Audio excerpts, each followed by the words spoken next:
සුබ දවසක් සියලුම දෙනාට. අපි අද මේ කතා කරන්න බලාපොරොත්තු වෙන්නේ ඔයගොල්ලෝ දන්නවා මේ ෆෝන් එකේ අපිට WhatsApp account එකක් පාවිච්චි කරන්න පුළුවන්. Duel WhatsApp තියෙන ෆෝන් වල ගොඩක් ෆෝන් වල දැන් තියෙනවා. ඒ වුණාට දැන් ගොඩක් කට්ටිය දන්නවා අපිට පාවිච්චි කරන්න පුළුවන් laptop එක හරි PC එක හරි WhatsApp පාවිච්චි කරන්න පුළුවන්. එතකොට ගොඩක් පහසුකම් හම්බ වෙනවා අපිට access වෙන්න අපේ detail වලට. ඒ වුණාට WhatsApp web එක ඒ කියන්නේ PC එක වල හරි laptop එක හරි පාවිච්චි කරන්න දෙන්නේ එක account එකක් විතරයි. account එකකින් අපිට log වෙන්න බෑ. අද මම කියා දෙන්න නැස්ති වෙන්නේ account දෙකකට කොහොමද log වෙන්නේ කියලා PC එකෙන්. මේක හරිම ලේසි. මම දැන් එක account එකේ log වෙලා ඉන්නේ.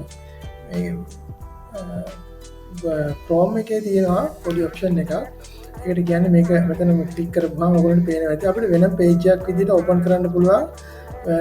දැන් අපි යන්න ඕනේ මේ site එකට whatsapp.com මේක උඩ copy කරගන්න. අපිට මෙතන තියෙනවා මෙන්න මේ option වලට යන තියෙන button ටිකේ button වල තියෙනවා new incognito window incognito කියලා කියන්නේ new incognito window කියලා window එක. ඒ කියන්නේ මේකෙන් අපිට අනිත් ටැබ් වලට සම්බන්ධ නැතුව ඒකට එක්ක ලින්ක් එකක් නැතුව මේක ඕපන් කරන්න පුළුවන්. මේක ක්ලික් කරපුවාම වෙනම page එකක් ඕපන් වෙනවා අපිට. ඒක අනිත් page එක මොනිටර් වෙන්නේ නැහැ. එතකොට මේ page එකේ අපිට WhatsApp web එකට යන්න පුළුවන්. WhatsApp web එකට ගිහිල්ලා මට මේ විදිහට එනවා. දැන් අර මට අනිත් මගේ WhatsApp එකක් තියෙනවා. ඉතින් මගේ අනිත් account එකෙන් මෙතන මට select දුන්නාම මගේ ෆෝන් එකේ ඔයාලා ෆෝන් එකෙන් ගිහිල්ලා ඔයාලගේ dual WhatsApp තියෙන දෙවෙනි WhatsApp account එකට ගිහිල්ලා ඒකේ link device වලට ගිහිල්ලා normal විදිහට මේක අපිට link කරන්න පුළුවන්.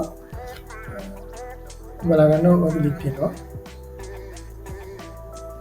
එතකොට මගේ WhatsApp දෙකම දැන් මේක වැඩ කරනවා. මම යටින් වලට පේන එක WhatsApp account එකක් තියෙනවා. මේ උඩින් අනිත් WhatsApp account එකත් open වෙනවා.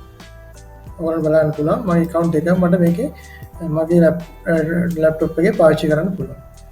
මේක හරිම ලේසි. ඉතින් මේ විදිහට අපිට අපේ document download කරගන්න ඒවා ඕන දෙයක් කරන්න පුළුවන් මේ විදිහට.